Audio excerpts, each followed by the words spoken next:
Kabanata 16:21 hanggang 16:30. Ang makapangyarihang Iron-Scaled Eagle clan na ito, na may mahabang sigaw, ay yumanig sa kalangitan, at ang eardrums ni Mu ay lubhang masakit, na parang malapit ng mahati. Ang kanyang pares ng mga pakpak ay sumambulat na may itim na banal na liwanag at itim na bagyo, saan man siya pumunta, ang mga taluktok ng mga Diyos ay agad na natangay, nakakatakot, tulad ng paglipol sa mundo. Ang Iron-Scale Eagle Clan powerhouse na ito ay isang Giday wizard sa Iron-Scale Eagle Clan. Kahit na ang kanyang talento sa lahi ay hindi maihahambing kay Mawu, ang kanyang potensyal ay hindi mas mababa kaysa kay Mawu. Sa sandaling ito, ang makapangyarihang Iron-Scaled Eagle Clan na ito ay hindi naglagay kay Mawu sa kanyang mga mata, at isang pares ng mga bakal na kuko ay dumudulas ng diretso sa langit na takip ng espiritu ni Chenlei. Batas! Biglang nagalit si Mawu, itong Iron-Scale Eagle ay masyadong suwail, hindi, ito ay suwail. Nang makita ang mayabang na poster ng Iron-Scale Eagle, ganap na sumabog si Mawu. Sumambulat ang kanyang mga pakpak na may nakasisilaw na banal na liwanag, at pagkatapos ay bahagyang pumaypay at umangat sa hangin upang salubungin ang kaliskis na bakal na agila na ito. Sa kawalan, ang hangin ay umuungal at umuungal. Ang mga piraso ng ulap ay pinunit ng kaliskis na bakal na agila, na nagpapakita ng malaking tunay na katawan nito. Nang makita si Mawu na dumarating sa himpapawid, sa pagitan ng malamig na mga mata, ang layunin ng pagpatay ay higit pa. Siya ay napakapait, ang isang kuko ay nakakumbinsi, at hinawakan niya ang bungo ni Mawu ng husto, nang hindi tumitingin kay Mawu. Nang makita ang Iron-Scale Eagle na napakayabang, halos maging baluktot ang ilong ni Mawu, at walang sinuman ang nang-ahas na hamakin ito ng ganoon. Muling umungal si Mawu, at ang ilaw sa isa sa mga kuko ay lumipad at natapakan ang mga kuko ng agila ng kaliskis na bakal. Mabilis na lumawak ang kuko ni Mawu sa hangin, at sa isang kisap mata, ito ay mas malaki pa rin kaysa sa isang maliit na bundok. Binalot siya ng banal na liwanag, humahakbang sa walang laman na patong-patong, at mahigpit na hinawakan ang kaliskis na bakal na agila. Sa isang sandali, ang itim na banal na liwanag at puting banal na liwanag sa kawalan ay nagsanib, na gumagawa ng dumadagandong na tunog, tulad ng mga alon ng dagat na tumatama sa kalangitan, na kumakalat sa lahat ng direksyon.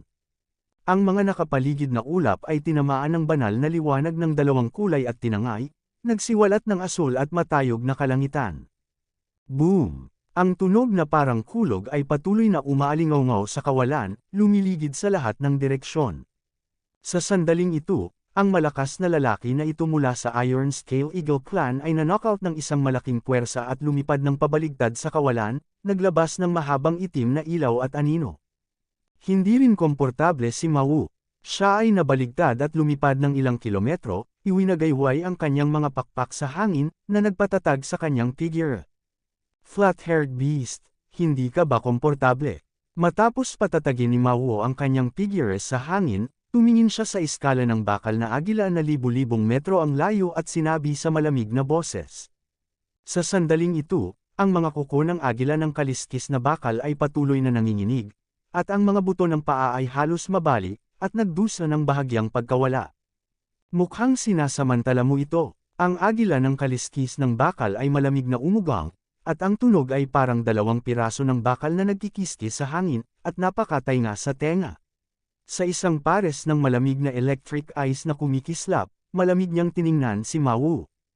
Sa oras na ito, may ilang marka ng kuko sa mga kuko ni Mawu, umaagos ang dugo, at ang Snow White mane ni Mawu ay kinulayan ng pula. Hoy, hindi naman ako nahirapan eh.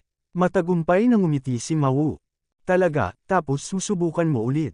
Ang makapangyarihang figure ng angkan ng Iron-Scaled Eagle ay biglang nawala sa pwesto at muling lumitaw. Naabot na niya ang likod ng 5 kabayo, at ang kanyang mga kuko ay nakaharap ng mabangis. Parehong napunit ang mga pakpak ni Mawu. Sa ilang sandali, naramdaman ni Mawu ang pangangilig na nagmumula sa kanyang likod, na parang may ilang kawit na malapit ng tumagos sa kanyang katawan. Si Mawu ay naging streamer at mabilis na lumipad pasulong, iniiwasan ang suntok. Kaya lang, sobrang bilis ng pagsuntok ng iskalang agila. Sa mga pakpak ni Mawu, mayroon pa ring ilang mga balahibo na pinunasan, at sila ay direktang pinunit ng kaliskis na bakal na agila. Naghahanap ng kamatayan. Galit si Ma Wu, na may 4 na paa na nagniningning, tumalikod, at mabilis na sumugod patungo sa kaliskis ng bakal na agila. Boom! Sunod-sunod na hakbang si Ma Wu, at tumapak ng mabigat sa kaliskis ng bakal na agila, na naging sanhi ng paglipad ng kaliskis na bakal na agila na nakakalat at labis na napahiya. Naglakas loob ka pa ring makipaglaban kay Ma Ye, tinuruan ka ni Ma Ye kung paano maging tao. Hindi, ito ay isang ibon. Sabi ni Ma Wu habang nakikipaglaban sa kaliskis na bakal na agila. Ang Iron Scale Eagle ay may malamig na mga mata at walang sinabi. Siya at si Ma Wu ay labis na nasasabik sa hangin, ganap na sumabog sa kawalan. Fayen Mao, hindi maganda ang attack power mo, parang kilati kay Ma Ye, hindi ka kumakain. Magkakaroon ng sneak attack. Isa ka bang fox? Nawala ko talaga sa mukha ng clan mo. Halika, Xiao Bianmao, Master Ma, tatayo ako dito at hahayaan kang bugbugin siya, tingnan mo kung masasaktan mo si Master Maria. Matinding nakipaglaban si Ma Wu sa kaliskis na bakal na agila, habang patuloy na pinasisigla ang kaliskis na bakal na agila. Halos masabugan ang Iron Scale Eagle sa galit ni Ma Wu, ngunit hindi niya masabi ang Ma Wu. Maaari lamang nitong gawing mabangis na pag-atake ang lahat ng galit nito, at inatake ng galit na galit si Ma Wu. At si Ma Wu ay nagkatawang tao na parang kidlat, lubhang nababaluktot sa kawalan, na humaharap sa kaliskis na bakal na agila. Biglang kumislap ang mukha ni Ma Wu na may pahiwatig ng kulay, at bigla niyang nadodge ang mahuhusay na supernatural na kapangyarihan ng angkan ng Tianma. Nabasag. Ang malutong na tunog ng mga belang buto ay tumunog sa mga tainga ng agila ng kaliskis na bakal, at ang mga buto sa likod ng kaliskis na bakal na agila ay direktang dinurog ni Ma Wu. Maliit, hindi kita mapagaling, Master Ma. Matagumpay na sabi ni Ma Wu. Nagpunta si Ma Wu sa isang pakikipagsapalaran pagkatapos umalis kasama si Chen Lei, at ang kanyang lakas ay tumaas ng husto. Ngayon ay madali na siyang makakagawa ng 8 hakbang ng sunod-sunod ng walang anumang sekwele. At ang Iron Scale Eagle ay nadodge sa likod ni Ma Wu, at ang kanyang lakas ay biglang bumaba ng higit sa 50%, at hindi na siya ang kalaban ni Ma Wu. Naging baliw ang galit ng Iron Scale Eagle. Medyo nalilito sa pananalita ni Ma Wu ngayon, kaya nabunyag na may mga pagkukulang. Hinawakan siya ni Ma Wu at agad siyang nasugatan ng husto. Sa sandaling ito, alam ng Iron Scale Eagle na kung gusto niyang patayin si Chen Lei, wala siyang pagkakataong maging isang stream ng liwanag at lumipad kaagad. Kung hahayaan mong tumakas, anong mukha ko, Master Ma? Sa pagtingin sa Iron Scale Eagle na lumilipad, si Ma Wu ay sumangot ng malamig, at ang lalaki ay tumayo. Mayroong isang malaking banal na busog na nakagapos sa mga pattern sa kanyang paanan, na naglalabas ng nakakatakot na banal na kapangyarihan. Ang 1 metrong haba na banal na arrow, na inukit din ng mga ron, ay direktang inilagay sa bowstring. Gitna, galit na sigaw ni Ma Wu, iginuhit ang banal na busog na parang kabilugan ng buwan, at bigla itong binaril. Pagkaraan ng ilang sandali, ang banal na arrow ay naging banal na liwanag, na may hindi kapani-pani walang bilis. Diretso itong bumaril, kaliskis ng bakal ulo ng agila. Ilang sandali, sumigaw ang agila ng kaliskis na bakal, at ang ulo nito ay pumutok, naging ulan ng hindi mabilang na dugo at mga buto, na nagkalat sa isa't isa. Ang malaking katawan, na parang ulap ng tingga, ay nahulog. Ang primordial spirit ay sumugod sa kalangitan, tumitig ng masama kay Ma Wu, at biglang tumakas. Nang makita ang primordial spirit ng Iron Scale Eagle na tumatakas, hindi ito hinabol ni Ma Wu. Naalala pa rin niya ang kanyang misyon na protektahan si Chen Lei, kaya hinding-hindi niya iiwan si Chen Lei nang masyadong malayo. Kaagad, umatras si Ma Wu sa tabi ni Chen Lei at binantayan si Chen Lei. Sunod-sunod, ang mga makapangyarihang tao ay naakit ng mga pagbabago sa labanan ngayon, at sumugod dito. Tumayo si Ma Wu sa tabi ni Chen Lei, hawak ang isang malaking banal na busog. Hanggat mayroong isang malakas na tao sa loob ng hanay ni Chen Lei, hindi siya magdadalawang isip na buksan ang busog at bumaril ng mga palaso, at papatayin ang masamang tao, intensyon. Malakas na shot. Ang banal na busog sa kamay ni Ma Wu ay makapangyarihan, ngunit kapag ito ay ikinulong niya, walang maliligtas, at si Chen Lei ay bumili ng maraming oras. Sa panahong ito, sa wakas ay nakabawi si Chen Lei at bumalik sa kanyang pinakamataas na estado muli. Sa sandaling ito, si Chen Lei ay puno ng aura, at ang kanyang buong katawan ay naglabas ng napakalaking kapangyarihan tulad ng isang higanteng bundok. Malakas at nakakatakot ang bawat galaw. Sa sandaling ito, naramdaman ni Mao ang malakas na aura ni Chen Lei at nagulat siya. Nagpapatuloy siya sa mga pakikipagsapalaran at nakakakuha ng maraming kapangyarihan. Akala niya ay kapantay na niya si Chen Lei, ngunit ngayon ay tila malayo na siya sa likod ni Chen Lei. Hindi lamang ito lumiit, ngunit ito ay tumaas pa. Kailangang magulat si Mao na si Chen Lei ang talagang kakaibang taong nakilala niya. Mao, maraming salamat. Sinabi ni Chen Lei kay Mao, sa pagkakataong ito, nang walang pangangalaga ni Mao, talagang mabangis siya. Tila sa hinaharap, hindi siya madaling gumamit ng mga crit rune upang basbasan ang Holocaust Fist. Ang kapangyarihang ito ay mahusay, ngunit ang panganib ay masyadong mataas. Ikinaway ni Mao ang kanyang kamay at sinabi, "Guru, masyado kang mayabang, ito ang dapat kong gawin." Sinabi ni Chen Lei, "Mao, sa pagkakataong ito, iniligtas mo ang aking buhay. Simula ngayon, hindi na ikaw ang bundok ko. Ibinabalik ko ang iyong kalayaan. Kung gusto mo, pwede kitang maging kapatid." "Totoo ba?" Tuwang-tuwang tanong ni Mao matapos itong marinig. Dapat mong malaman na si Mao ay nasa angkan ng Tianma at itinuturing na mapagmataas na anak ng langit.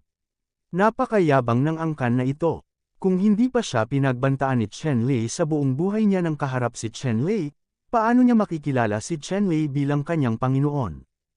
Kahit na kinikilala niya si Chen Lei bilang kanyang Panginoon, si Mao ay mayabang pa rin sa kanyang puso, pinapanatili ang dignidad ng angkan ng Tianma, at laging naghahangad ng kalayaan. Ngunit alam din ni Mao na sa harap ni Chen Lei, ang kanyang lakas ay walang kabuluhan, banggitin, imposibleng maibalik ang kalayaan. Ngunit ngayon, si Chen Lei talaga ang nagkusa na buwagin ang relasyon sa pagitan ng amo at katulong at bigyan siya ng kalayaan.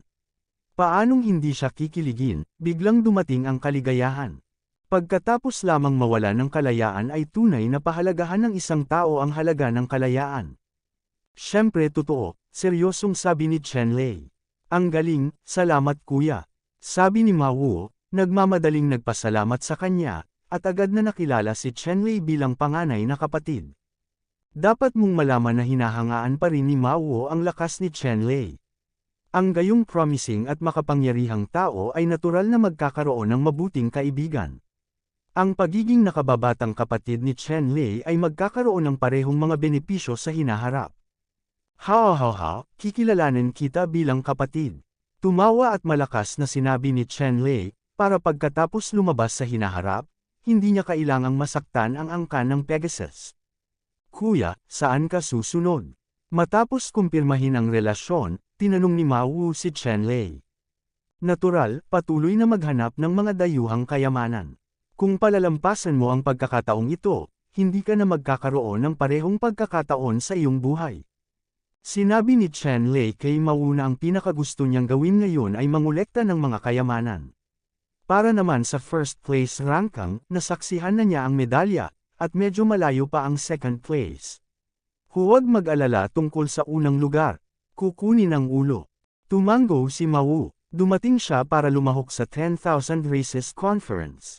Noong una ay gusto niyang manalo sa unang pwesto, ngunit ngayon sa pagiging pervert ni Chen Lei, ang unang pwesto ay hindi na niya turn, at, sa immortal na lihim na kaharian na ito ay nakakita rin si Mao ng napakaraming powerhouse. Sa totoo lang, hindi pambihira ang kanyang lakas. Habang si Mawatay ay nakaranas ng mga pag-urong, mas nakilala rin niya ang kanyang sarili at nagpa siya na magtrabaho ng gusto sa paglilinang upang mapabuti ang kanyang lakas. Ang mga pagsisikap na mapabuti ang lakas ay isa ring paraan upang pahalagahan ang mga pagkakataon.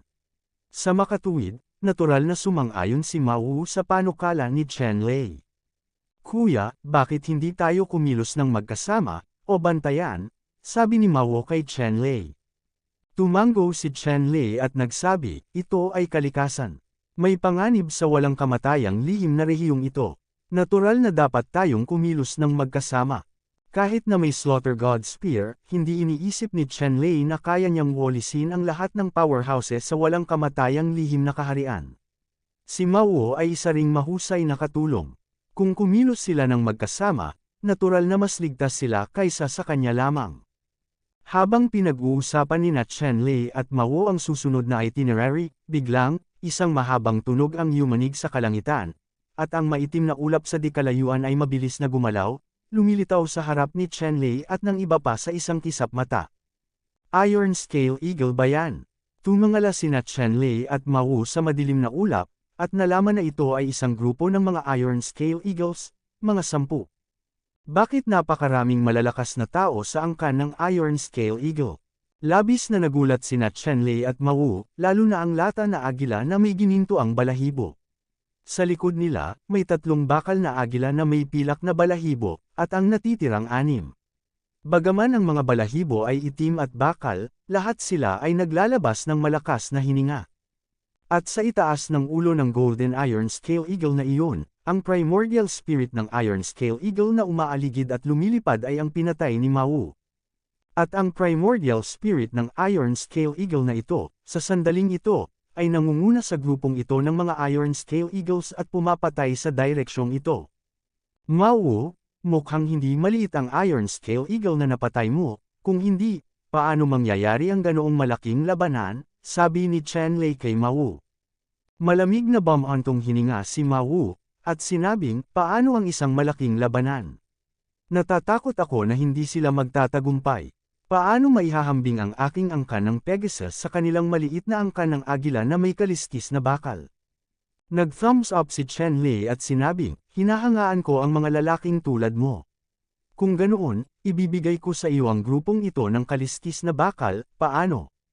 Walang problema, tingnan mo lang ako, sabi ni Mao. Okay, enough kuya, withdraw muna tayo para sa kapatid ko. Natapos magsalita si Chen Lei, at umalis, iniwan si Mao na may nalilitong tingin. Kuya, kumusta ka na? Blankong tanong ni Mao. Kalokohan, may 10 master sa kabila, tayong 2 lang, talagang nagpumilit ka hanggang kamatayan, hindi ka ba tumakas? Ang boses ni Chen Lei ay nanggaling sa malayo. Bagamat nagawang patayin ni Chen Lei at Mao ang grupong ito ng mga Iron Scale Eagles kung sila ay desperado, dumanas din sila ng matinding pagkalugi. Ngayon walang gaanong pakinabang. Ayaw sumama ni Chen Lei sa grupong ito ng mga baliw na kaliskis ng bakal. Patay na ang agila. Umiling si Mao, binuksan ang kanyang mga pakpak, naging streamer, at sinundan si Chen Lei. Kuya, hintayin mo ako, hindi mo maaaring iwanan ang nakababatang kapatid na tapat sa iyo, sigaw ni Mao. Ang bilis nito ay tulak sa sukdulan, at isang grupo ng mga kaliskis na bakal na agila ang itinapon palabas. Mabilis na lumipad ang grupong ito ng mga Iron Scale Eagles, ngunit 2 itim na butik lamang ang makikita sa di kalayuan. Lumayo sila ng palayo, at tuluyang nawala. Damn it! Kahit tumakbo ka pa sa dulo ng mundo, ipaghihiganti ko ito. Galit na sabi ng primordial spirit ng Iron Scale Eagle, na nakatingin sa likuran ni Chen Lei at Mao na umalis. Young Master, huwag kang mag-alala, hinding-hindi sila makakatakas. Isang malakas na angkan ng agila na may kaliskis na bakal na ang lahat ng balahibo ay naging gininto ang dilaw ang sabi sa malalim na boses. Oo, gusto nilang tumakas, imposible talaga. Sinabi rin ng iba pang powerhouses ng Iron Scaled Eagle Clan na nasugatan sila, at pinugutan ng ulo ang Young Master ng kanilang Iron Scaled Eagle Clan. Ang kalaban na ito, sila Iron Scale Agila Clan ay dapat iulat ito. Chase, ang primordial spirit ng Young Master of the Iron Scale Eagle Clan ay nagbigay ng utos, at lahat ng Iron Scale Eagle Clan na eksperto ay muling bumilis at nagmamadaling humabol sa direksyon kung saan tumakas sina Chen Lei at Mao. Gayunpaman, masyadong mabilis sina Chen Lei at Mao, at sinamantala nila ang pagkakataon. Pagkaraan ng ilang sandali, ang grupong ito ng Eagle Clan powerhouses ay ganap na nawala sa landas ni Chen Lei at Mao. Damn, fast enough to escape, but don't think so, I will give up. Ngumuso ang Young Master ng Iron Scale Eagle Clan, at patuloy na inakay ang kanyang mga tauhan upang hanapin ang mga bakas ni Chen Lei at ng iba pa, ngunit sila ay pansamantala. Imposibleng mahanap ang kinaroroonan ni Chen Lei sa isang iglap. Para naman kina Chenlei at Mawu, pagkatapos nilang iwaksi ang pangangaso ng mga planta ng Eagle Clan na kasingkal ng bakal, nakatuon sila sa pangangaso para sa mga kayamanan at pagkakaroon ng maraming bagay. Sa araw na ito, hinati nina Chenlei at Mawu ang isang sagradong bundok at naghukay ng isang sagradong minahan sa loob. Biglang nagkaroon ng marahas na kaguluhan sa unahan. Napakalakas ng momentum, dalawang napakalakas na manlalaro na naglalaban sa isa't isa. Medyo nagulat sina Chenlei at Mawu nang maramdaman nila ang pagbabago-bago ng hininga. Pagkatapos noon, nagbago ang ekspresyon ni Mawu at sinabi niya, ito ang hininga ni Jin Yaping. Panipi. Tumingin ng mabuti si Chenlei, at sa wakas ay tumango, at sinabing, oo, isa sa mga malalakas ay si Jin Yaping. Nakipaglaro sina Chenlei at Jin Yaping sa isa't isa, kaya natural nilang makita ang sigasig ni Jin Yaping.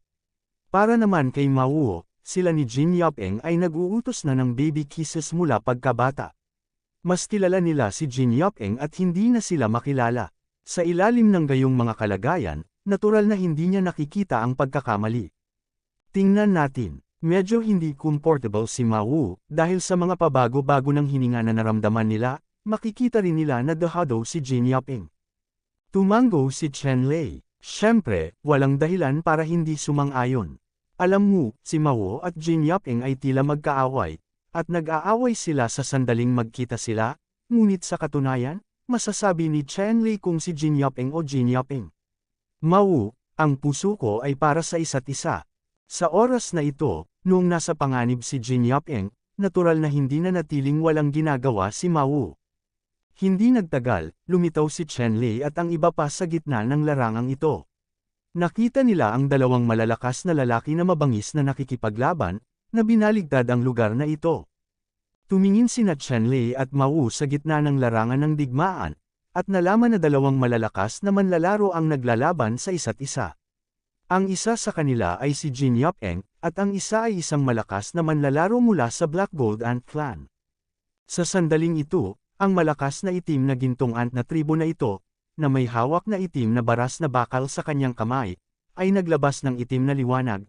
Sa tuwing gumagalaw siya, niyanig nito ang kawalan at dinudurog, na parang may napakalaking puwersa, na gawa lamang ni Jin Yaping, Perry, at hindi maaaring lumaban. Woo! Maririnig ang mahinang sipol na dulot ng pag-indayog ng bakal at nagbabago ang kulay. Sa pamamagitan lamang ng pag-asa sa tunog ng pag-indayog ng baras na bakal, mahuhusgahan ng isa kung gaano kabigat ang bakal na ito. Sa sandaling ito, sa harap ni Jin Yaping, may isang gintong kalasag na lumulutang sa kanyang harapan, namumulaklak na may gininto ang liwanag, na humaharang sa baras na ito, na halos hindi mapanatili ang kawalang katapusan, ngunit ang itim na baras na bakal ay sumasayaw na parang hangin isang patpat na walang katapusan, kapangyarihan, natamaan ang gintong kalasag, na naging sanhi ng gininto ang liwanag na ibinubuga ng gininto ang kalasag upang umindayog at umulan. Sa oras na ito, ang mukha ni Jin Yaping ay sobrang mapatla, at isang bahid ng gininto ang dugo ang tumagas mula sa sulok ng kanyang bibig, labis na napahiya. Kung tungkol sa hitsura ni Chenlei at Mawu, parehong napansin ni Jin Yaping at ng Black Gold Ant na ang Black Gold Ant ay agad na huminto at tumalon pabalik ng libu-libong metro, na nakatingin na mapagbantay. Sina Chenlei at Mawu. Para naman kay Jin Yaping, nang makita niya si Mawu, biglang naging komplikado ang kanyang ekspresyon. Sa katunayan, ayaw niyang makita ni Mawu ang kanyang nakakahiyang sandali. Hindi pinansin ni Mawu ang masalimuot na pag-iisip ni Jin Yaping, ngunit maingat na naglakad, tumingin kay Jin Yaping, at sinabing, paano ka, okay ka lang? Hindi ako pwedeng mamatay. Malamig na sabi ni Jin Yaping. Walang pakialam si Mawu sa kawalang interes ni Jin Yaping, dahil laging ganito ang personalidad ni Jin Yaping, at matagal nang nakasanayan ni Mawu. Nang makita ang dugo sa sulok ng bibig ni Jin Yaping, naramdaman ng kabayo ang 50 puntos na pananakit, at ang galit ay lumabas sa kanyang mga mata, at matindi niyang tinitigan ang malakas na lalaki ng Black Gold Ant Clan. Ang malakas na tribo ng Black Gold Ant, nang makitang kilala ni Mawu si Jin Yaping, lumubog ang kanyang puso, ngunit wala siyang balak umatras. Paano ang dalawang katulong dito, Jin Yaping? Ngayon ay kailangan mong ibigay ang mga kayamanan sa iyong mga kamay, kung hindi, kailangan mong mamatay ang lahat. Ang Black Gold Ant Clan Powerhouse ay may nakamamatay na mga mata sa kanyang mga mata, at sinabi sa malalim na boses. Kamatayan sa iyong ina. Narinig ni Mao ang mga salita ng malakas na itim na gintong ant na tribo, biglang sumibol. Tumingin sa itim na gintong ant na malakas, itinaas ang kanyang kamay, hinawakan ang banal na busog sa kanyang kamay, at pagkatapos ay binaluktot ang busog para bumaril ng palaso ang palaso ng walang pag-aalinlangan. Biglang naging banal na liwanag ang banal na araw na iyon, naglalabas ng nakakatakot na alon ng enerhiya, at sa isang kisap mata, bumaril ito sa harap ng makapangyarihang itim na gintong ant tribo. Nakikita ni Mao na ang bakal na nasa kamay ng itim na gintong ant tribo ay isang napakalakas na kayamanan. Kung ito ay umaasa lamang sa sarili nitong lakas, ito ay hindi isang Black Gold Ant tribe. Kaya naman, hindi siya nag-atubili upang gamitin ang kanyang pinakamakapangyarihang kayamanan. Isang arrow light ang tumagos sa kawalan, at sa isang kisap mata, bumaril sa harap ng Black Gold Ant tribe strong, shockang the Black Gold Ant tribe strong, because Mao's arrow was too fast, making it the extreme feel dangerous. Ang malakas na itim na gintong ant clan ay umungal, at ang bakal sa kanyang kamay ay gumalaw, at ang pamalo ay nabasag sa Diyos. Sa ilang sandali, ang hangin at kulog ay marahas, ang liwanag at ulan ay parang mga talon, bumubulusok sa lahat ng direksyon, napakaganda, kasabay nito, isang malaking shockwave ang biglang kumalat sa lahat ng direksyon, itinapon ang mga banal na taluktok sa lupa, kaguluhan. Ang lakas ng suntok na ito ay napakalaki at kahanga-hanga. Ang itim na gintong ant clan powerhouse ay itinulak ng isang di mapapantayang malaking puwersa at nadulas pabalik ng libu-libong milya, na nag-aararo ng bangin na parang kanal sa lupa. Ang malakas na itim na gintong ant clan ay bumaril ng dalawang banal na liwanag sa kanyang mga mata, na nagpapakita ng sobrang seryosong ekspresyon. Ang palaso ni Mao ay nagdala sa kanya ng malaking banta. Hindi napigilan ni Mao ang kiligin. Ang banal na busog na ito ay nakuha mula sa walang kamatayang lihim na kaharian. Napakalakas nito na ang makapangyarihang itim na gintong ant na tribo ay maaaring hamarang sa arrow na ito. Ang kanyang lakas ay lumampas sa inaasahan ni Mao. Gusto kong makita kung maaari mong dalhin sa akin ang ilang mga palaso mula kay Master Maria. Si Mao ay hindi naniniwala sa kasamaan, at muling binuksan ang kanyang busog at palaso, at bumaril patungo sa malakas na itim na gintong ant na tribo. Sa isang sandali, ang hindi mabilang na maliwanag na ron ay umiikot sa kawalan, tulad ng isang malawak na karagatan, at isang pabago-bagong aura ang lumiwanag, na nagpaparamdam sa mga tao na hindi matatag. Buksan ang langit gamit ang mga arrow. Sumigaw si Mao, at pagkatapos, biglang, binitawan ang bowstring, ang maliwanag na liwanag ng arrow ay nagpapaliwanag sa kalangitan, naging isang malaking banal na liwanag, at bumaril patungo sa lalaking itim na gintong langgam na ito. Nang mabaril ang palaso ni Mao, isang malakas at mapanganib na hininga ang bumalot sa puso ng tribo ng itim na gintong langgam, at naramdaman niyang tila siya ay tinitigan ng isang prehistoric na higanti, at ang kanyang buhok ay nakabaligtad. Pagkagising ko parang drum ang tibok ng puso ko. Umuungol. Ang malakas na itim na gintong ant clan ay nagpakawala ng dagandong, at ang kanyang buong katawan ay sumambulat ng itim na gintong liwanag, lumulutang at bumabalot, at ipinakita ang lahat ng kanyang lakas upang labanan ang pagbubukas ng palaso ni Mao. Dang! Ang bakal na pamalo sa mga kamay ng malakas na itim na gintong ant clan ay tumama sa mahiwagang arrow ni Mao, at biglang nag-intertwined at lumundag ang itim at puti, at pagkatapos ay biglang kumalat at namumulaklak. Boom! Sa malakas na ingay, yumanig ang lupa at yumanig ang mga bundok. Ang katawan ng Black Gold Ant tribe ay puno ng liwanag, at muli siyang itinapon ng 12-dosenang milya ang layo. Nanginginig ang mga kuko na may hawak ng bakal na may gulat na ekspresyon. Walang pinagkaiba si Mao, at muling binuksan ang busog at bumaril ng palaso.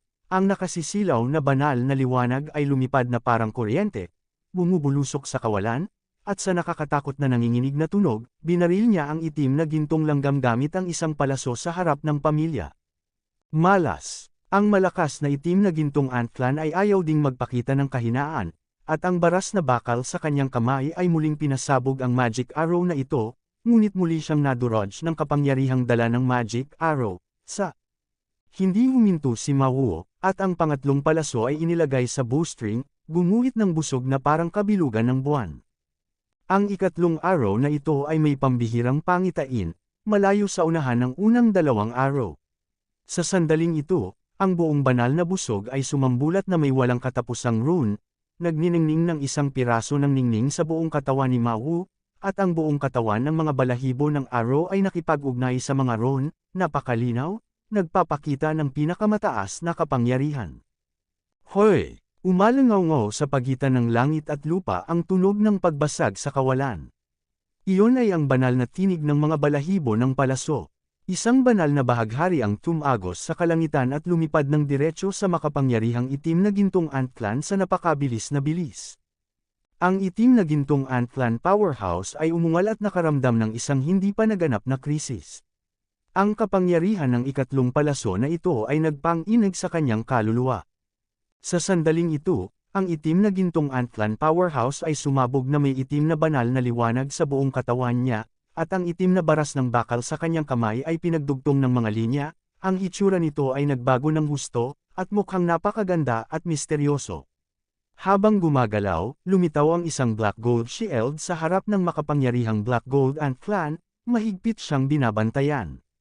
Boom! Ang mga araw ng mga Diyos ay tumakbo sa kalangitan. Sa isang kisap mata, sila ay lumitaw sa harap ng itim na ***** light shield. Direktang tumagos sa itim na ***** light shield, at binaril ang malakas na itim na gintong langgam, ang kan. Isang sigaw ang lumabas sa bibig ng eksperto sa Black Gold Antlan. Ang banal na araw na ito, na may hindi kapani-paniwalang bilis, ay direktang tumagos sa kanyang dibdib, nag-iwan ng malaking butas na halos 10 metro sa radius, na may hindi mabilang na mga itim. Lumabas ang dugo sa sugat. Ang malakas na momentum ng Black Gold Antlan ay biglang hamina. Ang itim na gintong Ant Tribe, isang makapangyarihang tao, ay hindi inaasahan na ang pag-atake ni Mawu ay sobrang nakakatakot. Sa oras na ito, muling inilagay ni Mawu ang pang-apat na arrow sa bowstring, at pagkatapos, nang walang pag-aalinlangan, pumutok ng palaso. Ang kapangyarihan ng pang-apat na araw na ito ay bahagyang mas mahina kaysa sa ikatlong araw, ngunit hindi pa rin ito malabanan ng malakas na pinsalang Black Gold Antlan powerhouse. Hoy! Ang liwanag ng palaso ay nakasisilaw, at direktang tumama sa baywang ng itim na gintong ant na malakas. Ang malalaking bahagi ng dugo ay tumulo, at ang Black Gold Antlan powerhouse ay lubos na natakot. Makakatakas ka ba? Sa sandaling ito, walang pakialam na sinabi ni Mawuyo, at pagkatapos, ang ikalimang balahibo ng palaso ay inilagay sa bowstring, ikinakandado ang Black Gold Antlan powerhouse na tumatakas patungo sa malayo. Ang Black Gold Antlan powerhouse na tumatakas ay biglang nakaramdam ng lamig sa kanyang likuran, at ang mapanganib na intuition sa kanyang puso ay patuloy na nagbibigay ng mga babala, na ginagawa siyang isang nakamamatay na kaluluwa. Hindi nag-atubili si Mawu na i-shoot ang ikalimang palaso. Ang ikalimang palaso ay naging isang banal na bahaghari. Ito ay masyadong nagniningning at makinang, tulad ng araw na lumilipad sa kalangitan, at ang nagliliyab na banal na liwanag ay nagpapaliwanag sa buong A-seksyon ng langit at lupa. Boom! Sa isang kisap mata, naabutan ng araw na ito ang tumatakas na powerhouse ng Black Gold Antlan, at binaril sa kanyang katawan, direktang bumasag sa kanyang depensa at nabasag, at nabaril ang Black Gold Antlan powerhouse sa mga piraso. Isang sigaw ang umalangaw-ngaw sa kalangitan, at ang malakas na itim na gintong ant na tribo ay napunit sa hangin, bumagsak, at ang kaluluwa ay nagmadaling lumabas at tumakas ng nagmamadali. Sa sandaling ito, nabaril ni Mawu ang ika-6 na banal na araw, napakabilis, direktang tumagos sa malayong divine na tumatakas na Black Gold Antlan powerhouse, na ikinamatay ng kanyang kaluluwa. Gaano man kalaki ang pinsalang natamo ni Mawu, ngunit hindi nito pinahintulutan ang sinuman na saktan si Jin Yaping. Masasabing umabot na ito sa bottom line ni Mawu, kaya naging maunlad ang 5 pagpatay ni Mawu. Pagkatapos patayin ang Black Gold Antlan powerhouse, ang ekspresyon ni Mawu ay ganap na nalanta, at ang kanyang hininga ay hamina ng husto. Ngayon lang, upang mapatay ang taong Black Gold Ant sa maikling panahon, hindi nag-atubili si Mawu na gamitin ang ipinagbabawal na pamamaraan, at noon lamang nagawang patayin ang makapangyarihang Black Gold Ant expert sa pamamagitan ng ilang mga palaso, si Shenhan. Wala na lahat. Gayunpaman, pagkatapos ng pagharang, natural na dumana si Mao Wu ng malaking backlash. Ang backlash na ito ay hindi na mababawi sa maikling panahon. Maye, kamusta? Nang makitang nagdurusa si Mao Wu sa ipinagbabawal na pamamaraan, mabilis na niyakap ni Jin Yoping si Mao Wu at nag-aalalang nagtanong. Kahit weekdays ay nag-aaway at nag-aaway ang dalawa, sa mga ganoong pagkakataon, lahat sila ay nagpakita ng kanilang tunay na nararamdaman. Nakahiga si Mao Wu sa malalambot na braso ni Jin Yoping, umiling, at komportableng pumikit. Hey, kamusta ka? Okay ka lang? Natakot si Jin Yoping nang ipikit ni Mao Wu ang kanyang mga mata. Mabilis niyang niyugyug ang ulo ni Mao Wu, at ang malambot na dibdib nito ay hinaplos ang ulo ni Mao Wu, na naging dahilan upang maningkit ang komportableng mga mata ni Ma 5. Murang kabayo, likas na nakikita ni Chen Lei na walang ginawa si Mao Wu, ngunit sinamantala ang pagkakataon na samantalahin si Jin Yoping, kinasusuklaman siya sa kanyang puso. Maya-maya, nag-react din si Jin Yoping, at parang isang malaking pulang tela ang hiya. Ang matigas na dawa ay tumama sa ulo ni Mao Wu. Maya-maya, isang malaking pulang sobre ang nakausli sa ulo ni Mao Wu. Bueno, ikaw Maji, maglakas loob na samantalahin ang pagkakataon na samantalahin ang aking matandang babae, at tingnan kung hindi kita papatayin. Ang mga kamay ni Jin Yoping ay kumikinang ng gininto ang liwanag, at tinapik niya ang ulo ni Mao Wu ng malakas. Sa oras na ito, hindi na naglakas loob si Mao Wu na magpanggap. Malinaw na may malupit na mga kamay si Jin Yoping. Kung kinuha niya ang palad, tiyak na magdurusa siya ng husto. Si Mao Wu ay agad na naging isang sinag ng liwanag, iniiwasan ang pag-atake ni Jin Yoping. Pagkatapos ay sinabi, Jin Yoping, maaari ka bang maging banayad? Ako ay isang sugatang kabayo. Magiliw para sa mga multo na may malalaking ulo. Ang figure ni Jin Yoping ay kumislap at lumitaw sa likod ni Mao Wu, sinisipa si Mao Wu palayo. Sa mahabang sigaw, diretsyong lumipad si Mao Wu palabas ng ilang kilometro, at tumama sa isang sagradong bundok, kung saan lumitaw ang isang malaking hugis kabayo na malalim na butas.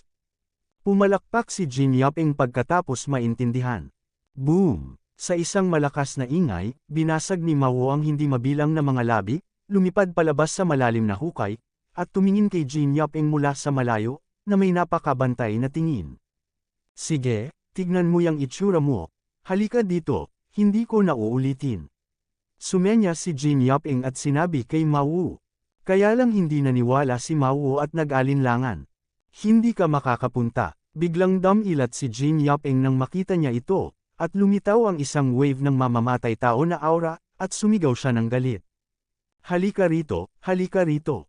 Agad na natigilan si Mao Wu, kumitik ang kanyang mga pakpak, at dahan-dahan siyang lumipad sa harap ni Jin Yoping. Nang makitang masunerang lumipad si Mao Wu dito, ngumiti si Jin Yoping ng may kasiyahan. Ilang araw ko na siyang hindi nakikita. Nang tingnan ko ito ng may paghanga, hindi ko inaasahan na ang iyong lakas ay tumaas hanggang sa isang lawak na maaari mong talagang pumatay ng mga tao mula sa lahi ng Black Gold Ant. Sabi ni Jin Yoping. Maaari ko bang maunawaan na pinupuri mo ako? Matigas na sabi ni Mao Wu. Lumabas ka. Nang makita ang kakilakilabot na hitsura ni Mao Wu, hindi nagalit si Jin Yoping. Ang kanyang ideal na asawa ay dapat na isang matalino, martial, at walang katulad na bayani, at si Jin Yoping ay palaging gustong bumuo ng Mao Wu. Nakakahiya na hindi mababago ng aso ang dumi nito. Kahit anong palo ni Jin Yoping, ganito pa rin ang itsura ni Mao Wu. Gayunpaman, sa pagkakataong ito ay nais ding maunawaan ni Jin Yoping na ang ugali ni Mao Wu ay hindi na mababawi, at hindi niya ito mapipilit. Nang marinig ang sumpa ni Jin Yoping, hindi nagalit si Mao Wu at sinabing, Pang. Tumigil ka nga, medyo nakakainis na tawagin mo ako ng ganyan.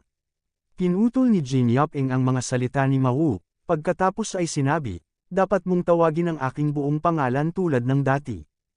Walang magawang sinabi ni Mao Wu, okay, Jin Yoping, opisyal kong ipapakilala sa iyo ang isang ito, ang aking panganay na kapatid na si Chen Lei, nag-away kayo, ngunit ang dating maliit na sama ng loob, ay mapapawi. Natural na kilala ni Jin Yoping si Chen Lei at nakaranas ng malaking pagkatalo sa mga kamay ni Chen Lei. Bagamat medyo nagalit siya, dahil sinabi ito ni Mao Wu, natural na hindi niya ipagpatuloy ang pag-iisip tungkol sa bagay na ito sa kanyang puso. Kuya, ito ang iyong nakababatang kapatid na lalaki at babae, si Jin Yap-eng. Opisyal na ipinakilala ni Mao si Jin Yap-eng kay Chen Lei. Nang marinig ni Jin Yap-eng na ipinakilala ni Mao ang kanyang sarili bilang kanyang nakababatang kapatid, hindi niya ito pinansin sa pagkakataong ito. Tumawa si Chen Lei at sinabing, nakita ko ang aking kapatid na lalaki at babae, at ako ay nasaktan ng aking kapatid noong nakaraan, kaya't mangyaring huwag itong isapuso. Kinawayan ni Jin Yap-eng ang kanyang kamay at sinabing, seryoso si kuya. Kuya, first time magkita, bibigyan kita ng meeting gift para sa kapatid ko. Pagkatapos magsalita, nagbigay si Chen Lei ng isang pares ng concentric jade pendants kina Mao at Jin Yap-eng. Ang concentric jade pendant na ito ay hindi masyadong mahalaga, ngunit ito ay pinakaangkop para sa mga mahilig. Hanggat tumutulo ang dugo, makakausap nila ang isa't isa at malalaman ang sitwasyon ng kanilang kataypan.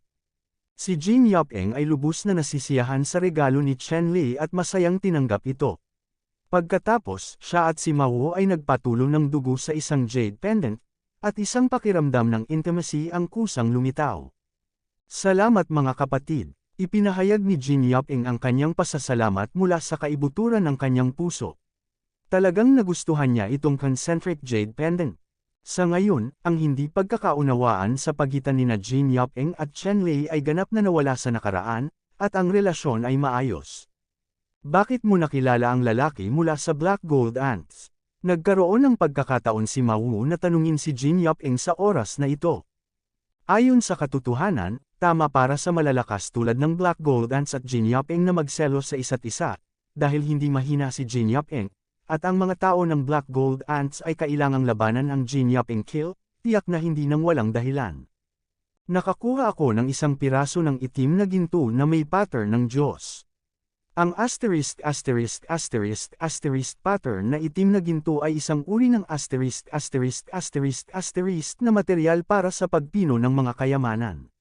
Para sa tribong Black Gold Ant, isa itong pinakamataas na sagradong bagay, na maaaring direktang sumipsip ng ***** pattern na itim na ginto ng Diyos, kaya hahabulin ito ng taong ito mula sa tribo ng Black Gold Ant. Diretsong sabi ni Jin Yap-eng. Tumango si Mao, sa kanya lang naintindihan kung bakit napakabaliw ng taong ito mula sa tribo ng Black Gold Ant. Para sa tribo ng Black Gold Ant, mayroon talagang hindi mapaglabanan na pang-akit. Sige, umalis na tayo dito. Kung hindi, may darating na malalakas. Nagpasya sina Chen Lei, Mao, at Jin Yap-eng na lisanin ang lugar na ito ng tama at mali. Kuya Chen, nakakita ako ng grupo ng mga tao na humahabol at pumapatay sa sangkatauhan. Hindi ko alam kung may kinalaman ito sa iyo. Pagkaalis, habang nakikipag-chat sa kalagitnaan, biglang sabi ni Jin Yap-eng. Oh, ano ang celebrity na ito? Tanong ni Chen Lei, na nagpapakita ng kaunting interes. Parang ganito, ikanaway ni Jin Yap-eng ang kanyang kamay, gamit ang divine magic para i-evolve ang hitsura ng celebrity na nakita niya. Nang makita ni Chen Lei ang celebrity appearance na nilinang ni Jin Yap-eng, agad niyang niyugyug ang kanyang katawan at sinabing, mga kapatid, saang direksyon tumakas ang lalaking ito? Pumunta ka dito, anong meron, may kakilala ka? Mabilis na tanong ni Jin Yap-eng nang makita ang kaba ni Chen Lei. More than noang, bayaw mo ang taong ito. Nag-aalalang sabi ni Chen Lei Lo. Ang celebrity figure na nilinang ni Jin Yap-eng ay hindi ibang tao, kundi si Ji Chanwoo. Ngayon si Chen Lei at ang iba pa ay nakarating na sa walang hanggang lihim na kaharian na ito ng higit sa kalahating taon. Gayunpaman, ang walang hanggang lihim na kaharian na ito ay nagtago ng mga sekreto nito, at hindi matukoy ni Chen Lei ang kinaroroonan nina Ji Chanwoo, Bai Minman, at Yun Linger. Sa loob ng mahigit kalahating taon, wala man lang balita mula sa tatlo mga babae.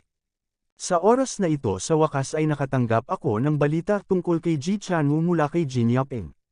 Paanong hindi siya ma-excite? Bukod dito, ayon sa pahayag ni Jin Yap-eng, si Ji Chanwoo ay hinahabol pa rin ng maraming makapangyarihang tao.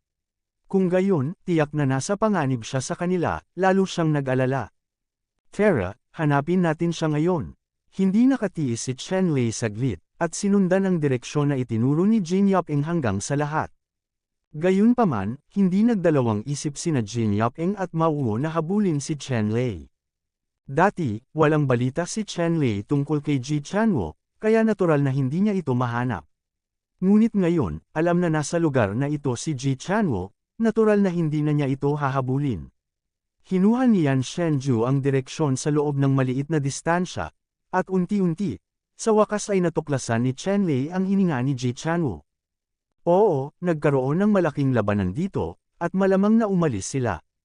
Sa kabundukan, natuklasan ni Chen Lei, Jin Yap-eng, at Mao na ang mga bundok na ito ay gumuho ng mga tao, at hindi mabilang na mga bundok ang direktang naging magma, na malinaw na dulot ng napakalakas na pamamaraan ng apoy. Natural, madali para kay Chen Lei na matukoy na si Ji Chanwo ang nagdulot ng napakalakas na mapanirang puwersa. Kilalang kilala niya si Ji Chanwo. Sa oras na ito, ang magma ay hindi pa ganap na lumalamig, at makikita na si Ji Chanwo ay hindi pa nakakaalis ng napakatagal. Sa clue na ito, natural na hindi ito ituloy ni Chen Lei. Sinunod niya ang mga pahiwatig na hinahanap niya, at sa wakas ay natagpuan niya ang kinaroroonan ni Ji Chanwo. Sa sandaling ito, nakita ni Chen Lei na ang apoy sa kanyang harapan ay tumaas sa kalangitan, naglalabas ng malakas na pagbabago-bago ng aura, at ang buong kawalan ay napuno ng malakas na enerhiya ng katangian ng apoy. Bilang karagdagan sa enerhiya ng katangian ng apoy, mayroong ilang makapangyarihan at magulong enerhiya, na pinaghalo din sa walang laman na ito, ngunit ang mga ito ay hininga ng ilang iba pang makapangyarihang tao. Sa sandaling ito, malinaw na bumagsak ang hininga ni Ji Chanwo sa hangin. Biglang lumubog ang mukha ni Chen Lei. Sa paghusga mula sa tono na ito, malinaw na napapalibutan si Ji Chanwo. Ako ang gagawa ng unang hakbang, at ikaw ay susunod. Nagtapat si Chen Lei kina Mao at Jin Yap-eng, pagkatapos ay naging isang banal na liwanag, at nawala ng direkta sa harap ni Mao at Jin Yap-eng. Ang mabilis na bilis ay nagulat kay Mao at Jin Yap-eng. Sa isang kisap mata, lumitaw si Chen Lei sa lugar kung saan nag-aaway sina Ji Chanwo at ang iba pa. Ngayon, ang lugar na ito ay puno ng isang malakas na field ng puwersa. Kapag nakapasok ka sa lugar na ito, ang Iron God ay mawawasak. Gayunpaman, hindi pinansin ni Chen Lei ang masalimuot at magulong force field na ito at nagmamadaling pumasok. Sa isang sulyap, nakita niya na mayroong 5 figure na nagtutulungan upang palibutan si Ji Chanwo, at si Ji Chanwo ay nasa itaas ng kanyang ulo, nakabitin ng isang pulang dugong treasure clock, naglalabas ng nagniningas na pulang ilaw, at mahigpit na binabantayan siya. Gayunpaman, hindi ito magtatagal, dahil ang 5 powerhouse na kumukubkob kay Ji Chanwo ay napakalakas at kayang mangibabaw sa isang panig. Tumigil ka, galit na sigaw ni Chen Lei, at ang kanyang boses ay gamulong na parang kulog, umalangaw sa mga tainga ng makapangyarihan.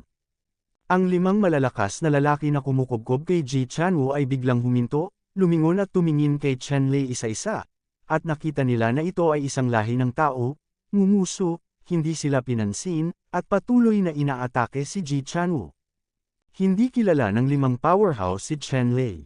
Bagamat sikat si Chen Lei sa buong immortal na lihim na kaharian ngayon, hindi lahat ng powerhouse ay kilala siya. Nakita ni Chen Lei na hindi siya pinansin ng 5 powerhouse na ito. Sa halip, pinalakas niya ang kanyang lakas para salakayin si Ji Chanwo.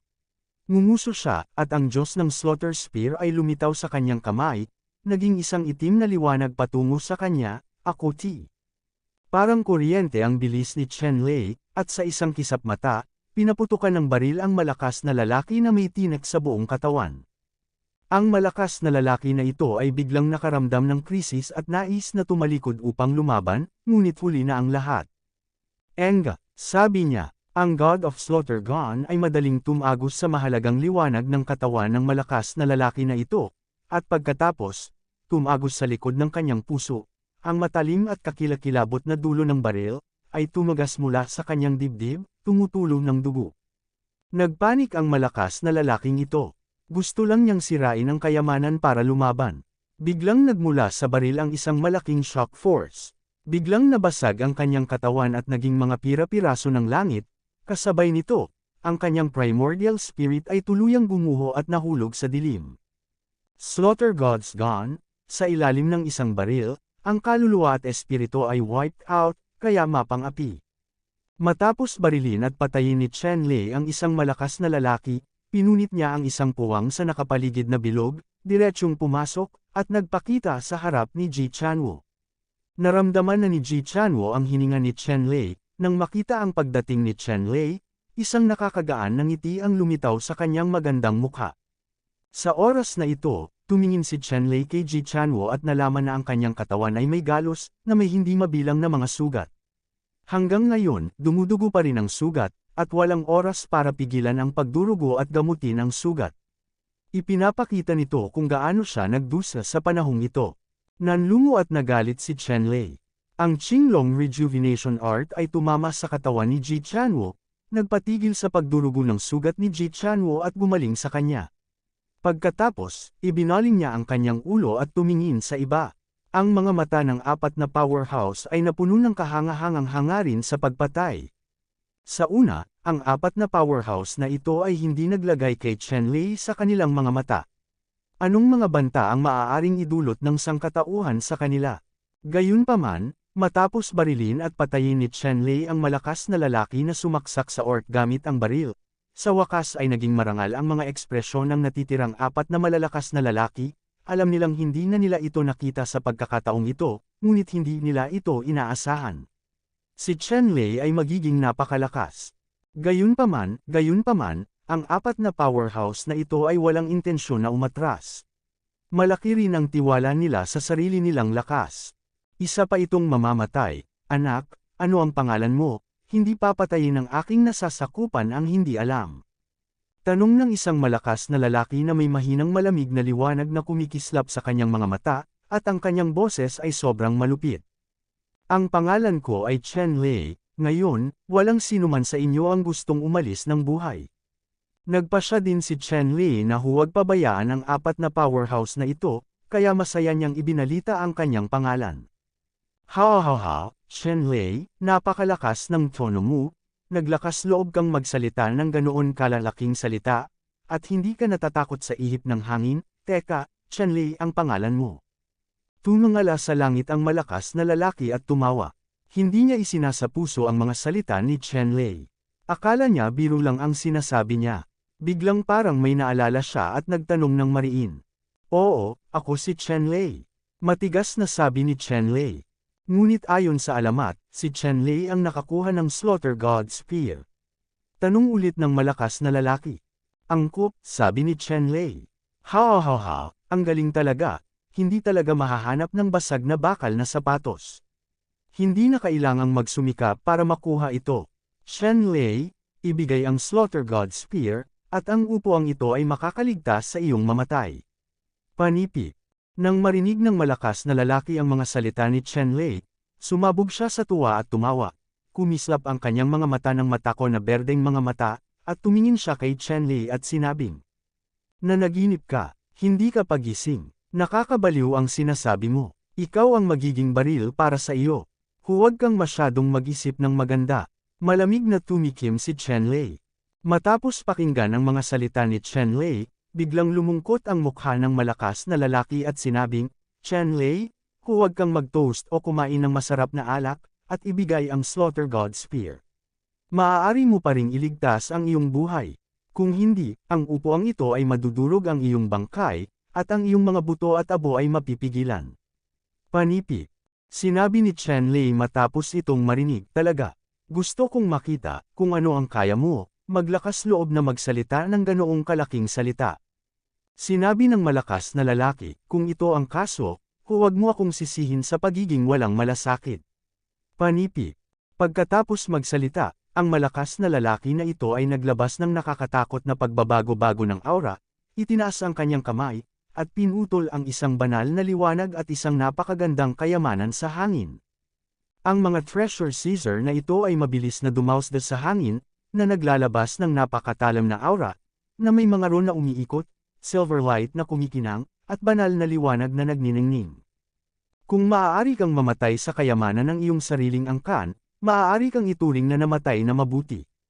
Malamig na bamantong hininga ang malakas na lalaki, ibinuka ang kanyang bibig at nagbuga ng isang subo ng gintong asensya, at nahulog sa banal na gunting sa hangin. Ang Scissor God ay biglang nagpatunog ng dragon, at pagkatapos ay naging dalawang dragon, tulad ng isang dragon, pinutol at pinatay si Chenlei ng mabangis. Ang mga treasure scissors na ito ay ang treasure ng clan na ito, at tinawag na Silver Jaw Scissors. Hoy! Habang pinuputol ang dalawang silver dragon, isang malaking itim na bitek ang biglang lumitaw sa kawalan, na umaabot sa gilid, nakakatakot. Malamig na umungol si Chenlei, namumulaklak ng itim na liwanag ang nakapatay na ***** na baril, at kasabay nito ay pinagpala ang tunay na kahulugan ng dawang Fulong Quan, na namumulaklak at sumabog sa dulo ng baril. Shen Qiang, dalawang malinaw na tunog ng ginto at bakal ang umalangaw, at ang pamatay na baril ni Chenlei ay tumama sa dalawang silver dragon sa isang iglap. Saglit, sumabog ang pilak na liwanag, at ang dalawang pilak na alakdan ay direktang nabasag ng Slaughter God Spear, naging mga pilak na particle sa kalangitan, at nahulog sa lupa. Sumigaw ang malakas na lalaki, at nakaramdam ng matinding panlulumo. Itong Silver Water Scissors ang pinakamalakas na kayamanan sa kanyang kamay. Matalas at walang kap-oras. Ito ay isang kayamanan sa ilalim ng kahon. Ayaw niyang gamitin ito. Hindi niya inaasahan na sa sandaling ilabas niya ito para harapin si Chenlei, siya ay matutamba ng baril ni Chenlei. Chenlei, hindi pa ako tapos sayo. Ang malakas na tao ay sinusubukan pa ring maging malupit. Bigla, nakita niya ang isang banal na liwanag na tumagos mula sa kawalan. Nakakagulat na matalim ito at tumagos sa kanyang lalamunan sa isang kisap mata. Ang malakas na lalaki ay nagulat sa malamig na pawis, at ibinuka ang kanyang bibig upang iluwa ang isang nagniningning na lila at gintong kalasag sa kanyang harapan. Ang kalasag na ito ay bumulwak sa hangin at nagbago ng ilang metro ang laki. Isang makapal na purple light curtain ang lumabas, na nagniningning sa mahalagang liwanag, at ang nakasisilaw na purple na liwanag ay tumagos sa mga mata ng mga tao. Hoy! Sa isang tunog na parang bola na tinutusok, ang Slaughter God Spear ay direktang tumagos sa layer ng liwanag na ito. Pagkatapos, ang punto ng baril ay inilagay sa Purple Gold Shield, at ang Purple Gold Shield ay malapit nang mapasok sa pira-piraso. Pagkatapos, isang ulo ng baril na parang makamandag na dragon ang lumabas sa butas, malupit at tumpak, at sinaksak ang malakas na lalaki sa lalamunan. Puff! Sa mahinang tunog, ang sibat ng God of Slaughter ay direktang tumusok sa lalamunan ng malakas na lalaki, at ang dulo ng baril ay lumabas mula sa likod ng kanyang leeg. Bahagyang inalag ni Chenlei ang kanyang baril, at biglang, umuga ang baril, direktang nabasag ang leeg ng malakas na lalaki, at ang malaking bungo ay gamulong pababa, pagkatapos ay sumabog, at nabura kasama ang kaluluwa. Flash! Sa isang malakas na ingay, ang katawan ng malakas na lalaki ay bumagsak ng husto sa lupa, bumagsak sa lupa sa isang malaking butas. Ang tatlo pang malalakas na lalaki ay hindi nakaimik nang makita nila ang eksenang ito. Masyadong nakakatakot si Chenlei. Isang putok ang pumatay sa napakalakas na kasabwat, na nagparamdam sa tatlo pang malalakas na lalaki ng takot sa kanilang mga puso. Magsama kayo at patayin siya. Isa sa mga malalakas na lalaki ay nagising sa isang kisap mata, sumigaw, at malakas na sinabi. Ang malakas na lalaking ito ay ang henyo ng Huang Clan at ang pinuno ng pangkat na ito. Nang makitang sunod-sunod na pinatay ni Chenlei ang dalawa sa kanyang mga nasasakupan, hindi na niya ito napigilan. Ang dalawa pang malalakas na lalaki ay umungal matapos marinig ang mga salita ng malakas na lalaki ng Phoenix Clan, at sinaktan si Chenlei kasabay ng malakas na lalaki ng Phoenix Clan. Walang takot si Chenlei kahit na humarap sa tatlong malalakas na lalaki, na may hawak na baril, agad niya itong binati. Senior Kuya, tutulungan kita. Sa sandaling ito, sumigaw si Ji Chanwo, binasag ang pulang treasure clock sa itaas ng kanyang ulo, bumungad ang isang pagsabog ng madilim na pula, pinatigil ang malakas na lalaki, at ibinahagi ang pressure para kay Chenlei. Sa sandaling ito, isa pang gintong liwanag ang lumipad mula sa malayo at pumutol ng bilog sa isang kisap mata. Si Jin Yaping ang nagpatigil sa isa pang kaaway para kay Chenlei. Para kay Mao, siya ay nasa isang panahon pa ng kahinaan nang siya ay binatikos ng ipinagbabawal na pamamaraan, kaya hindi siya nakakatulong sa ngayon. Boom! Ang anim na malalakas na lalaki ay nahahati sa tatlong pares, nag-aaway sa isa't isa at sinisira ang lugar na ito ng baligtad. Ang kalaban ni Chen Lei ay isang malakas na tao mula sa Huang clan, at siya rin ang pinakamakapangyarihan sa mga malalakas na lalaking ito. Ang makapangyarihang Phoenix clan na ito ay lumitaw na ngayon sa kanyang katawan. Itim ang mga balahibo sa katawan nito. Ito pala ay ang Dark Phoenix clan. Ang itim na banal na apoy ay sumunog sa kanyang katawan, nilamon ang lahat ng walang laman, naglabas ng isang lubhang nakakatakot na aura nang siya ay huminga. Ang kanyang mga pakpak ay nanginginig, at dose-dosen ng mga itim na bola ng apoy ay napalitan ng itim na banal na apoy, na may napakatakot na mataas na temperatura, na nagmamadali patungo kay Chen Lei ng buong lakas, upang ganap na sunugin si Chen Lei upang maging abo. Hinawakan ni Chen Lei ang Slaughter God Spear sa kanyang kamay. Sa sandaling sumulong siya, direktang tumagos siya ng daan-daang baril, sunod-sunod na may matatalas na baril, direktang tumusok sa itim na apoy, sunod-sunod na sumasabog sa paligid niya, ang napakalaking enerhiya ng mga bundok ay nasunog sa fly ash, nakakatakot at nakakatakot. Patayin! Ikanaway ni Chen Lei ang Slaughter God Spear, at ang itim na banal na liwanag ay parang galit na galit, walang katapusan na umaalingaw-ngaw, na may kakilakilabot na kapangyarihan ng pagsira sa mundo, niyanig ang mundo at ang lupa. Sa sandaling ito, para sa salarin na halos mawala ng pag-asa kay Ji Chanwu, si Chen Lei ay tunay na mamamatay tao, na may matinding galit sa kanyang puso, at sinubukan ang kanyang makakaya na wasakin ang kapangyarihan ng Slaughter God Spear sa sukdulan. Sa walang katapusang itim na banal na liwanag, ang mga ron ay lumundag, na may kapangyarihang wasakin ang mundo, pinasabog ang itim na apoy ng apoy sa mga piraso, at pagkatapos ay sinasabog ang malakas na tao ng angkan ng Phoenix. Ang malakas na tao ng Huang clan ay nakaramdam ng malaking krisis, at ang double-winged drone ay sumasabog na mga patch ng itim na ambon. Ang itim na ambon na ito ay mas mabigat kaysa sa ginto at bakal, malamig at solemn na humaharang sa sibat ni Chen Lei.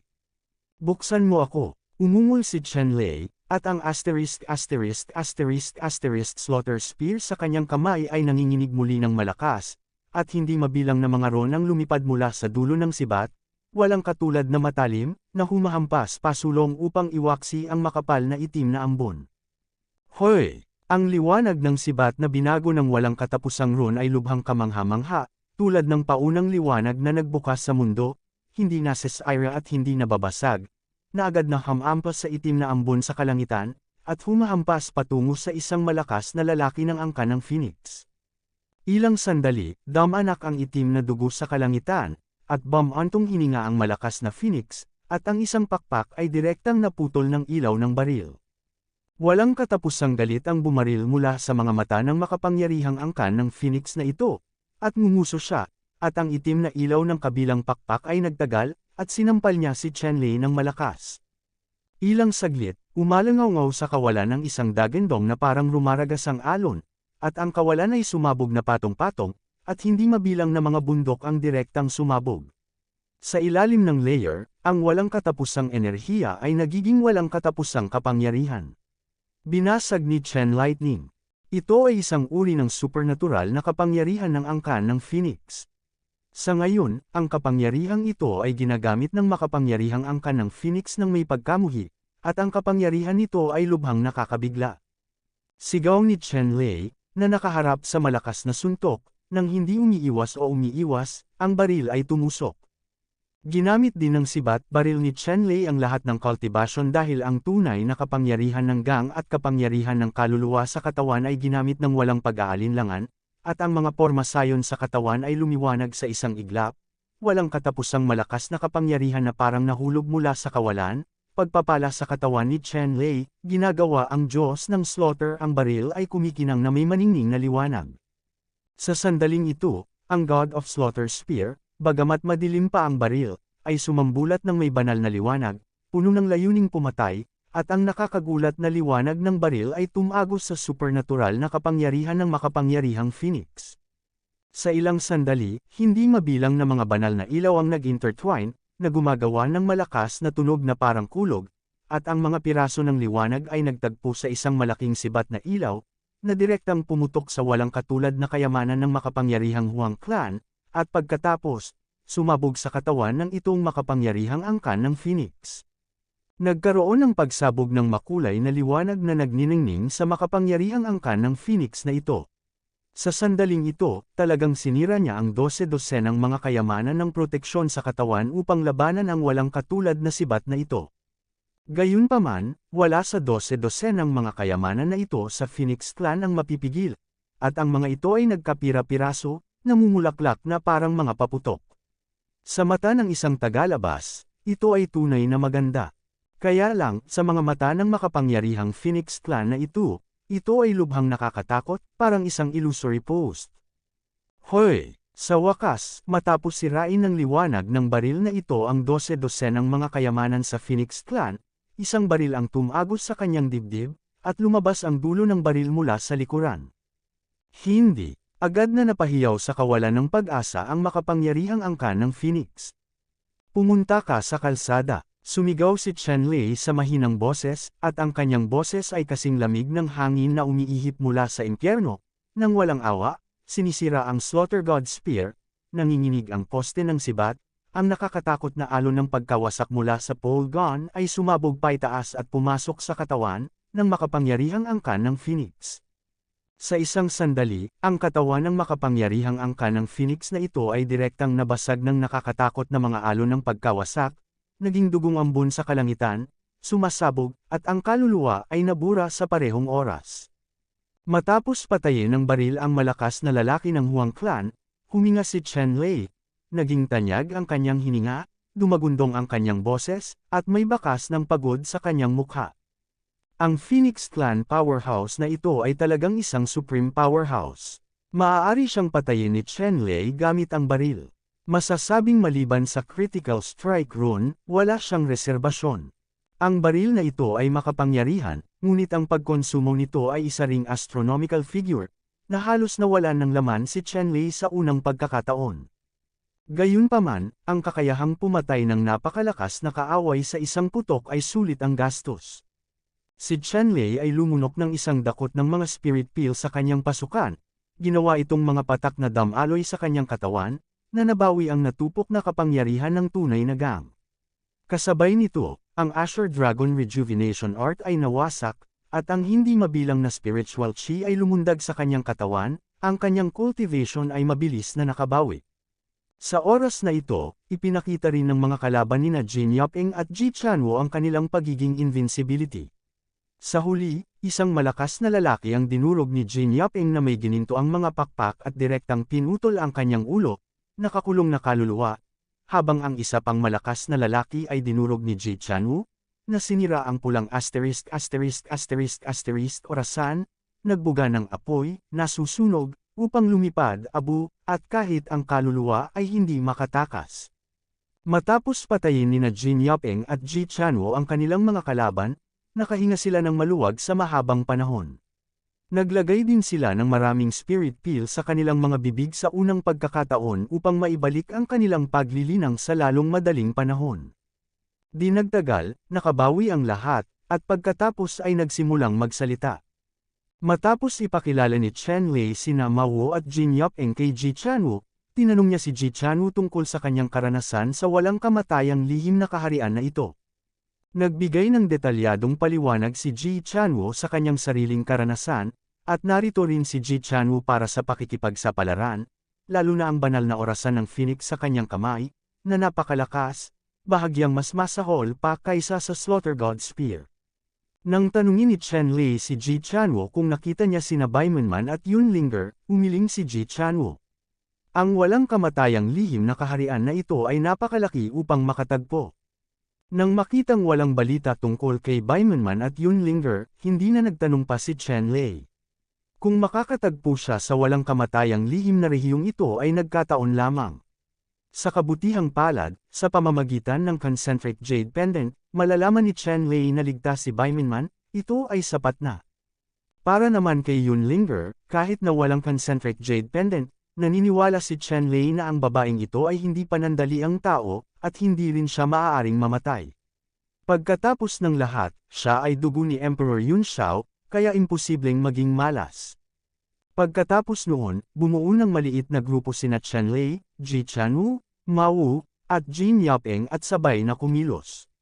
Ngayon, sa buong Immortal Secret Region, ang mga maliliit na grupo ay naging mainstream, mula 2 o 3 hanggang sa kasing dami ng 1 dosina. Siyempre, kung gusto mong maging isang maliit na grupo, kailangan mong magtiwala sa isa't isa. Kung hindi, imposibleng kumilos ng magkasama. Ang mga benepisyo ng magkasanib na aksyon ay marami, hindi bababa sa mga tuntunin ng pangangaso at pagpatay ng mga target at pagkuha ng mga pagsasamantala ng militar. Ito ay magiging mas makinis, at sa parehong oras ay magagawa nitong garantiya ang kanilang sariling kaligtasan. At si Chen Lei at ang kanilang maliit na grupo, maging si Mao, Jin Yapeng, o Ji Chanwu, ay tinalikuran na ang ideya na makipagkompetensya para sa unang lugar sa komperensya ng 10,000 lahi, at maging ang ideya ng pakikipagkompetensya para sa ang nangungunang 10 sa 10,000 Races Conference. Hindi na nila inisip dahil gusto nilang lumaban sa top 10, masyadong abnormal ang lakas na kailangan nila. Mao man, o Jin Yapeng, o Ji Chanwu, alam nilang lahat ang kanilang mga sarili at alam nilang hinding-hindi sila makakasama sa top 10. Sa makatuwid, pinalibutan nila si Chen Lei at kumilos ng magkasama.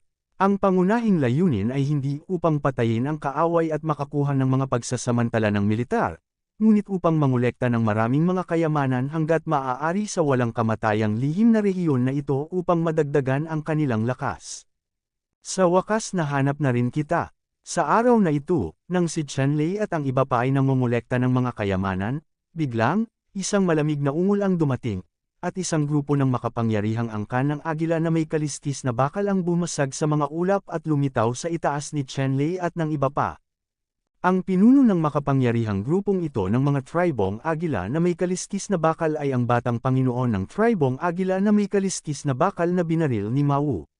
Sa kasalukuyan, nasa anyong kaluluwa pa rin siya, lumulutang sa mga balahibo sa buong katawan, kulay ginto. Sa itaas ng ulo ng dilaw na kaliskis ng bakal na agila, namumulaklak sa kanyang mga mata ang layuning pagpatay, at tinitigan niya si Chen Lei at sila ng mabangis. Ang batang master na ito ng tribong Iron-Scaled Eagle ay lubhang mapaghiganti. Siya ay binaril at pinasabog ni Mao. Palagi niyang gustong mahanap si Mao para sa paghihiganti. Sa mga araw na ito, hindi siya sumuko sa paghahanap kina Mao at Chen Lei isang araw. Sa wakas ay natagpuan na sila ni Chen Lei. Tiningnan ni Chen Lei, Mao at iba pa ang 10 malalakas na lalaki na ito ng Iron-Scaled Eagle Clan, isa-isang naglalabas ng malakas na hangarin sa pakikipaglaban. Dati, sina Chen Lei at Mao lang ang dalawang powerhouse. Talagang nag-aatubili silang makitungo sa 10 tao ng Iron-Scaled Eagle Clan. Kaya naman, matapos makita ang mga taong ito, pinili ng dalawa na tumakas. Pero ngayon, mas marami na silang Jin Yapeng at Ji Chanwu. Bagaman may pagkakaiba pa rin sa mga numero, sa kanilang lakas, dapat nilang kainin ang grupong ito ng mga agila na may kaliskis na bakal. Nais kong iligtas ang iyong buhay noong una, ngunit hindi ko inaasahan na kailangan mong mamatay ng mag-isa. Kung hindi mo masabi sa akin, kailangan kong tuparin ka. Matalim na sinabi ni Mao Da, na may kislap na liwanag sa kanyang kamay. Hinawakan niya ang banal na busog sa kanyang kamay. Tumigil ka na sa pagsasalita ng kalokohan, ngayon gusto ko lang durugan ang bangkay mo at patayin ako. Mabagsik na sinabi ng primordial spirit ng Young Master of the Iron-Scaled Eagle Clan, at talagang ayaw niyang magsalita ng walang kaparirikan kay Mao Da. Boom! Sa utos ng Young Master ng Iron-Scaled Eagle Clan, saglit, ang grupong ito ng makapangyarihang Iron-Scaled Eagle Clan ay sabay na umatake kay Chen Lei. Ang grupong ito ng Iron-Scaled Eagle Clan powerhouses, bawat isa sa kanila ay napakalakas. Kasabay nito, ang hindi mabilang na mahahalagang ilaw ay kumikislap at naging isang malawak na karagatan, lumubog patungo kay Chen Lei at sa kanilang apat. Boom! Ilang saglit, sunod-sunod na lumipad ang mga bundok sa ibaba, sumasabog at nawasak sa hangin, na nagiging maalikabok na pulbos.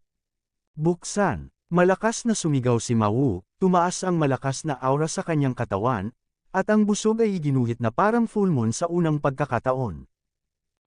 Sa sumunod na sandali, nag-vibrate ang bowstring, na nagdulot ng nakakabinging tunog na parang kulog.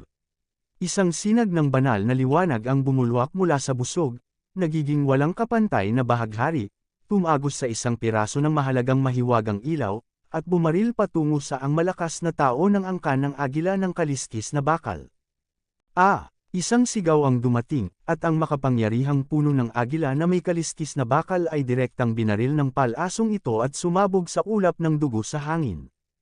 Ang Iron Scale Eagle Clan powerhouse na ito ay talagang masyadong pabaya, at hindi niya akalain na ang palaso ni Mao Wu ay magkakaroon ng ganoon kalakas na kapangyarihan. Sa oras na ito, si Jin Yaping ay bumagsak din, isang pares ng malalaking ginintoang pakpak na hinabi ng mga ron, ginintoang liwanag na umaalingaw-ngaw, naglalabas ng walang katapusang kapangyarihan, naging isang pares ng makalangit na espada, at naglaslas patungo sa dalawang agila na may kaliskis na bakal. Pamilya ng Decorienting Substation.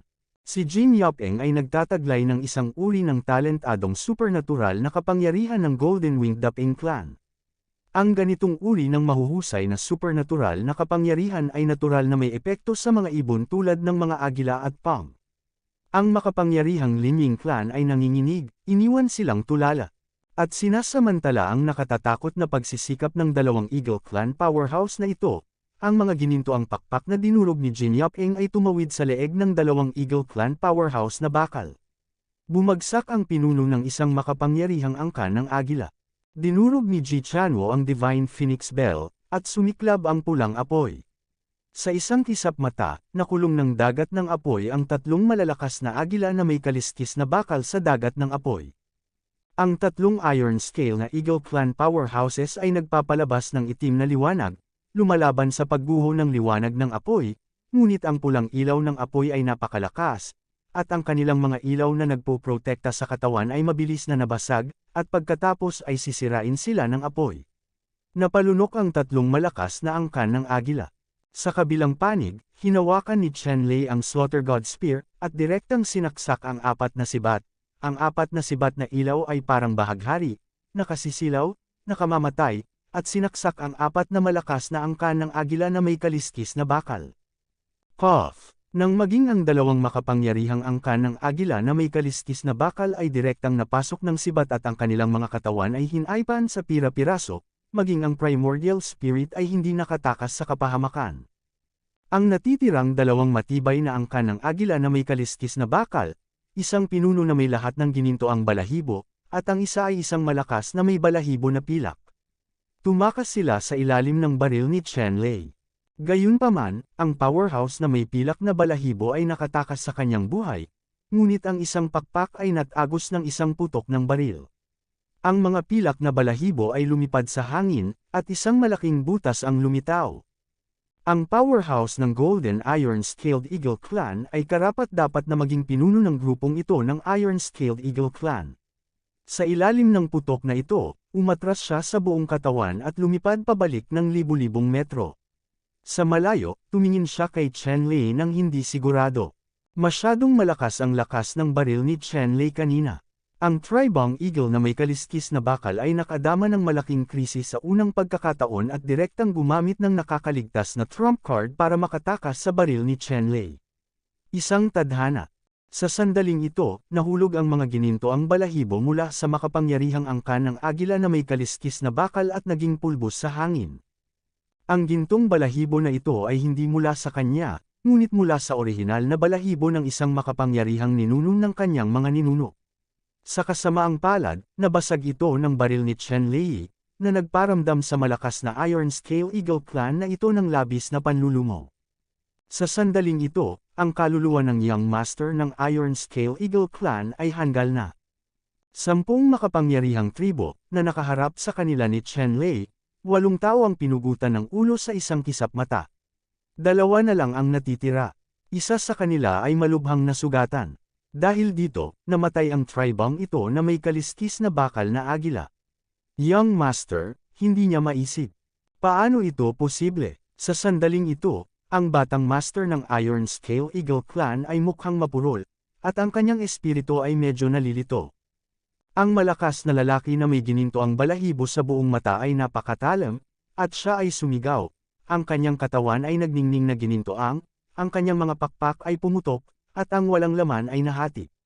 Lumitaw siya sa likod ni Chenlei nang wala sa hangin, at isang pares ng Golden Eagle Claws ang bumaril ng isang 10 talampakan ng haba na Golden Air Beam, tulad ng sword beam ng isang banal na espada, ang mabangis na tumagos sa likod ni Chenlei.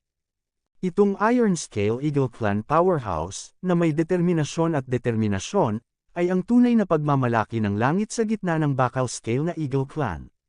8 sa kanyang mga kaibigan ang napatay ng kaaway, at ang kanyang paghatol at determinasyon ay hindi naapektuhan ng kanilang lahat, kaya agad siyang nagtagumpay. Ang pinakamabangis na counterattack. Ikinaway ni Chenlei ang Slaughter God Spear, at kasabay ng isang putok, isang sibat ang tumawid sa mga kuko na nahawakan ng Eagle Clan Powerhouse na may kaliskis na bakal, na nagwawali sa kalangitan na puno ng aura. Malas. Naramdaman lamang ng dalubhasa sa Iron Scale Eagle Clan ang walang katulad na kapangyarihan, at mabilis na pinaliit ang kanyang mga kuko upang umiwas, at lumipad ng ilang kilometro na may malungkot na sigaw. Halos ilabas ng sibat ni Chenlei ang mga kuko nito, kaya napagtanto ng dalubhasang Iron Eagle Clan na ito, na nababalutan ng gininto ang balahibo, kung gaano katikot si Chenlei. Talagang hindi siya ang kalaban ni Chenlei. Sa oras na ito, isa pang malakas na lalaki na may pilak na balahibo na tinusok ng mga pakpak ni Chenlei ay napapaligiran ni Ma Wu, Ji Chanwo, at Jin Yopeng. Patayin. Pinalibutan at pinatay ng trio ng Ma Wu ang isang planta ng Eagle Clan na may kaliskis na bakal na may mga pilak na balahibo sa lahat, nang walang anumang pagdududa. Sa ilang mga galaw, natalo nila sa karahasan ang Eagle Clan na ito na may kaliskis na bakal. Sa puntong ito, ang 10 malalakas na lalaki na dinala ng Young Master ng Iron Scale Eagle Clan ay dumating upang gumanti, na naiwan lamang ang pinakamalakas na pinuno at ang kaluluwa ng Young Master ng Iron Scale Eagle Clan. Sa sandaling ito, tiningnan ni Ma Wu ang orihinal na espiritu ng Young Master ng Iron Scale Eagle Clan na may masamang mga mata, at diretsyong lumipad patungo sa kanya, para ikulong at patayin siya. Sa oras na ito, ang natitirang Iron Scale Eagle Clan Powerhouse ay umiyak ng matagal at huminto sa Ma Wu. Ako ang kalaban mo. Ang Slaughter God Spear sa kamay ni Chenlei Liang ay hamarang sa landas ng Iron Scale Eagle Clan Powerhouse na ito. Chenlei, hayaan mo na ang Young Master ng aking angkan, kung hindi ka pakakawala ng aking kaliskis na bakal na agila. Malakas na sinabi ng malakas na lalaki ng angkan ng agila na may kaliskis na bakal kay Chenlei. Masyado na akong narinig tungkol sa ganitong uri ng pagbabanta. Kailangan mong sumubok ng iba. Walang pakialam si Chenlei sa banta ng makapangyarihang Iron-Scaled Eagle Clan na ito. Patayin. Matapos pakinggan ang mga salita ni Chenlei, ang mga mata ng malakas na kaliskis ng bakal na agila na ito ay puno ng galit, at sa halip na magsalita, sumigaw siya, sumikat ang gintong liwanag sa kanyang katawan, at sumigaw siya ng galit. Nakita ko lang ang libu-libong gininto ang balahibo na lumilipad mula sa makapangyarihang angkan ng agila na may kaliskis na bakal. Ang magaan na gininto ang balahibo na ito ay nagdrag ng mahabang apoy ng buntot, na naglalabas ng hininga na mas nakakatakot kaysa sa banal na arrow, makapal na siksik, makapal na nakaimpake sa lahat ng espasyong ito, at tumungo kay Chenlei at sa iba pa. Sa ilang sandali, nagkaroon ng isang alon ng nakakatakot na mga pagbabago sa paghinga sa kawalan. Binalot ng mga gintong balahibo na ito sina Chenlei, Ma Wu, Jin Yopeng, at Ji Chanwo. Lahat sila ay tiyak na mapapahamak sa simula, pumatay. Malamig na sumigaw si Chenlei at sinabing, "Anak, magsisikap ka, kahit magsikap ka, hindi ka magkakaroon ng pagkakataong manalo." Si Chenlei Chang ay bumunot ng baril, at hindi mabilang na baril ang naging panangga ng baril. Sinisira ang langit na puno ng mga gintong balahibo upang protektahan ang kanilang sarili. Sina Ma Wu, Ji Chanwo, at Jin Yopeng ay sinira rin ang kanilang mga kayamanan, pinrotektahan ang kanilang sarili, at hinarangan ang gininto ang liwanag at ulan sa kalangitan. Boom boom boom boom. May mga pagsabog ng mga pagsabog sa walang laman na ito, at ang ulan ng gininto ang liwanag ay naglabas ng nakakatakot na pagbabago-bago ng kapangyarihan ng Diyos, kasing ganda ng ulan, tulad ng mga gintong arrow, na bumubulusok na may nakakatakot na kapangyarihan. Ang lahat sa Chenlei ay naramdaman na parang nasa isang bagyo, ang kapangyarihan ng mga gintong balahibo ay napakalaki. Ang mga gintong balahibo ay lumipad sa kanilang mga katawan, tumagos sa mga bundok sa likuran nila, nakakatakot. Gayunpaman, hindi naman mahina sina Chenlei at Ji. Lahat sila ay may matibay na kagamitan sa protection. Ang makapangyarihang Iron-Scaled Eagle Clan na ito ay gustong patayin si Chenlei kasama ang clan treasure nito, ngunit imposible. Biglang naramdaman ni Chenlei ang isang alon ng kakilakilabot na paparating.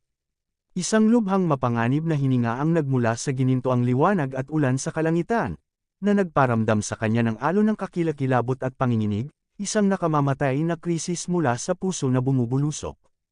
Tumindig ang balahibo ni Chenlei, at nabigla siya sa malamig na pawis. Ang Slaughter God Spear sa kanyang kamay ay tumusok patungo sa isang espesyal na gintong liwanag.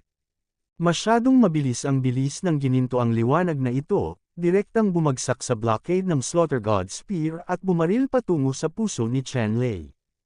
Hoy! Ang mga ginintoang balahibo ay kasing haba ng mga chopstick, na naglalabas ng nakakatakot na banal na pagbabago-bago, tulad ng pinakamatulas na espada, na agad na bumaon sa dibdib ni Chenlei. Biglang nagbago ang ekspresyon ni Chenlei. Ang ginintoang banal na balahibo na ito ay masyadong mapanganib, nakatago ng mabuti, at sumiklab sa huling kritikal na sandali. Naramdaman ni Chenlei na ang nakapangangilabot na kapangyarihang taglay ng ginintoang banal na balahibo na ito ay maaaring magbanta sa kanyang buhay, at agad na sirain ang walang kamatayang tripod, gumalaw sa kanyang puso, at nagpo-protekta sa kanyang sariling puso. Malas! Ang ginintoang banal na balahibo na ito ay direktang tumagos sa balat ni Chenlei at tumama sa walang kamatayang tripod, na gumawa ng napakalaking metal na humuhuni.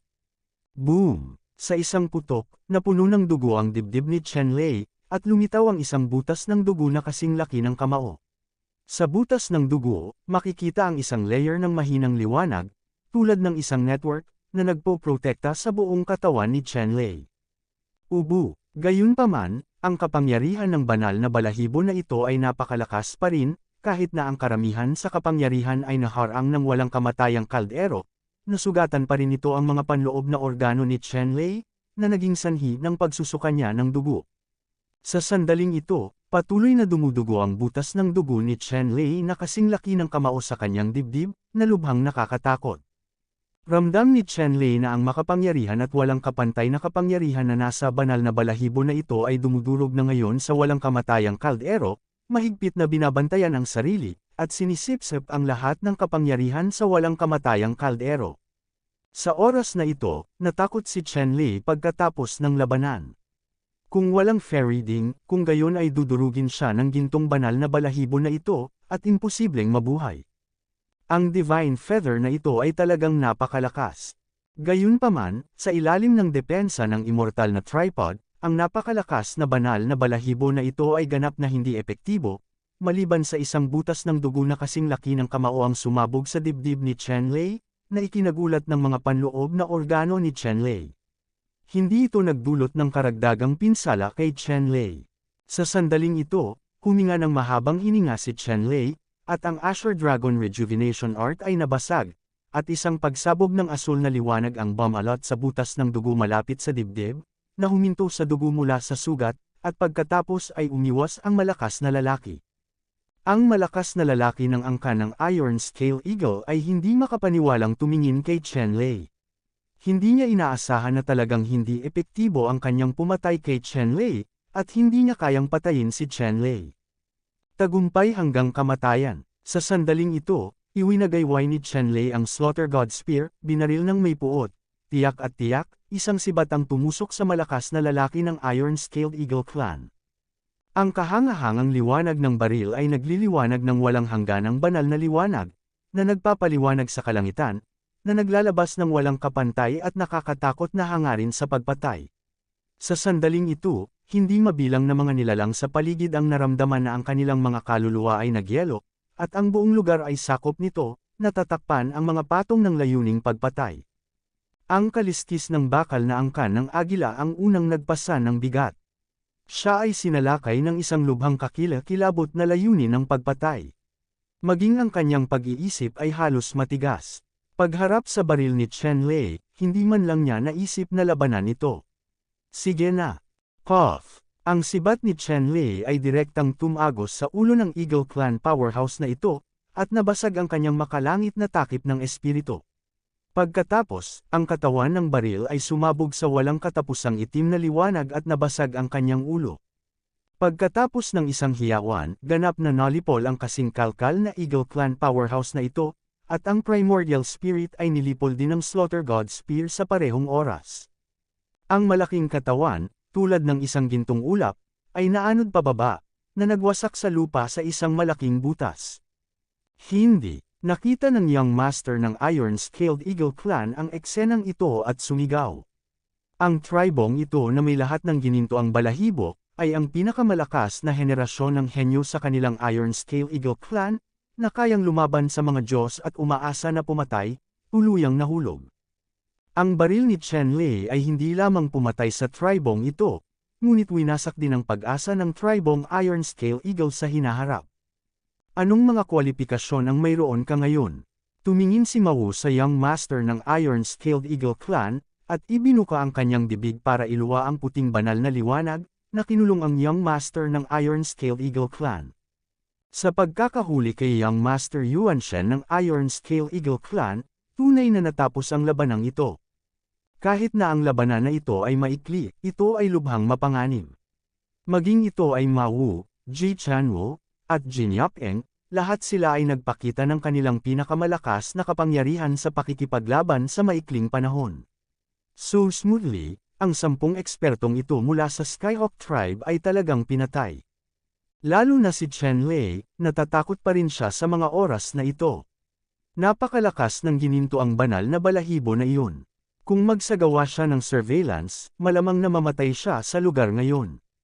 Sa oras na ito sa pagkabalisa, pinaalalahanan ko rin si Chen Lei na hindi natin dapat maliitin ang sinumang malakas na tao na papasok sa lihim na kaharian ng mga panahon, dahil hindi mo alam kung anong uri ng mamamatay tao ang mga malalakas na taong ito. Kung ikaw ay pabaya, maaari kang mapunta sa isang kanal. Paatros. Bueno, lahat ay mabilis na kumukuha ng pagnakawan at umalis dito. Sinabi ni Chen Lei sa ilang tao na ang gayong malakas na pagbabago-bago ng labanan na nagaganap dito ay tiyak na makakaakit ng ibang makapangyarihang mga tao upang suriin ito. Wala sila sa kasalukuyang estado sa tuktok, at pagkatapos ay ang ibang malalakas na tao ay lalapit sa mga tipaklong upang manghuli ng mga kuliglig, iyon ay magiging napakalungkot. Si Mao Ji ay isa ring veterano, at mabilis nilang nilinis ang buong larangan ng digmaan. Ang lahat ng mahalagang trepeo ay hindi nalik, at pagkatapos ay umalis dito kasama sina Chen Lei, Ji Chanwu, at Jin Yap-eng. Pagkaalis ni Chen Lei at ng 4 dito, nakahanap sila ng mas ligtas na lugar. Kinailangan ng isang araw para makarecover mula sa kanilang mga pinsala at ganap na makarecover sa kanilang peak condition. Boom! Nang makabawi ang 4 ni Chen Lei at magpapatuloy na sana sa paghahanap ng iba pang mga kayamanan, biglang, isang malakas na ingay ang umalangaw-ngaw sa buong immortal na lihim na kaharian, na naging sanhi ng pag-ungol ni Chen Lei at ng kanilang mga eardrum. Anong nangyari? Si Chen Lei, Ji Chanwo, Mao, at Jin Yap-eng ay bahagyang nagulat at tumingin sa direksyon ng malakas na ingay.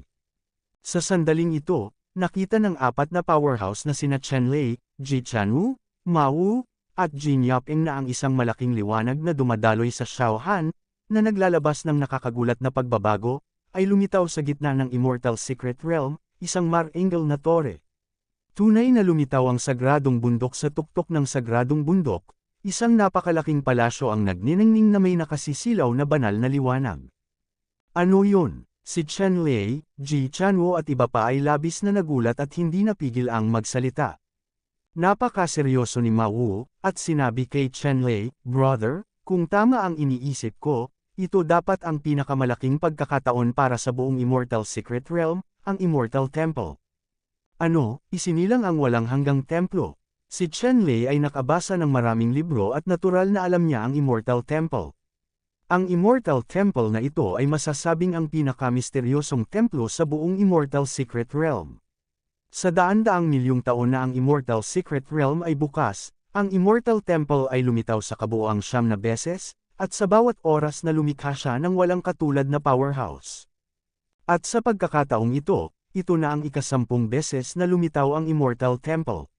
Kuya, ito na ang pagkakataon natin para sa magandang kapalaran. Sa anumang kaso, kailangan nating pumasok sa immortal na templo, gulat na bulalas ni Mawu.